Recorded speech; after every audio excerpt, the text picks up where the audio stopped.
آپ نے فرمایا اللہ اس بندے پر رحم کرے جس نے کوئی بات کی تو فائدہ مند بات کی، اور اگر وہ خاموش رہا تو سلامت رہا۔ سوال یہ پیدا ہوتا ہے کہ خاموشی بھی ضروری کیوں ہے؟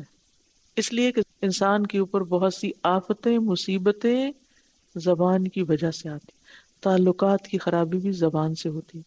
وَقُلْ لِعِبَادِي يَقُولُ الَّتِي هِيَ أَحْسَنُ إِنَّ الشَّيْطَانَ يَنزَغُ بَيْنَهُمْ۔ زبان کی پھسلن سے انسان پھسل جاتا ہے اور اچھے بھلے تعلقات خراب ہو جاتے ہیں، لوگوں کے دل ٹوٹ جاتے ہیں۔ اکثر خطائیں زبان کی وجہ سے ہوتی ہیں۔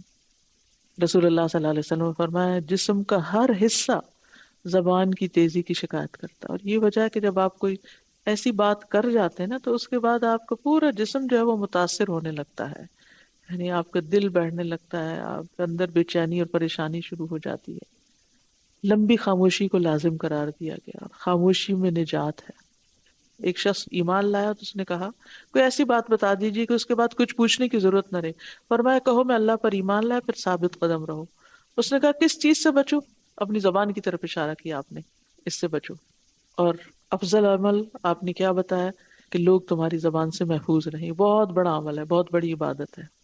آپ نے فرمایا خوشخبری ہے اس کے لیے جس نے اپنی زبان پر قابو پا لیا اور اسے اس کے گھر نے گنجائش دے دی اور وہ اپنے گناہوں پہ رویا۔ ایک اور حدیث میں فرمایا جس نے اپنی زبان کی حفاظت کی اللہ اس کے عیبوں پر پردہ ڈال دے گا، کیونکہ انسان اپنے راز اپنی زبان سے کھول بیٹھتا ہے۔ آپ نے فرمایا حیا اور عجز ایمان کے دو شعبے۔ آپ نے فرمایا دل کا عجز نہیں، زبان کا، مراد قلت الکلام، کم باتیں کرنا۔ آپ نے فرمایا فحش گوئی اور زیادہ باتیں کرنا نفاق کے دو شعبے ہیں، استغفر اللہ، یعنی منافقت کی علامتوں میں سے۔ بے احتیاط گفتگو بدترین امتیوں کی نشانی ہے۔ قرآن مجید میں آتا ہے وَلُعِنُوا بِمَا قَالُوا، یہود پہ لعنت کی گئی تھی ان کے قول کی وجہ سے کہ اللہ کے ہاتھ بندھے ہوئے ہیں۔ اور اسی طرح ایمان لانے کے قول کی بنا پر جنت دی گئی، جس کا ایک اور جگہ پر ذکر آتا ہے۔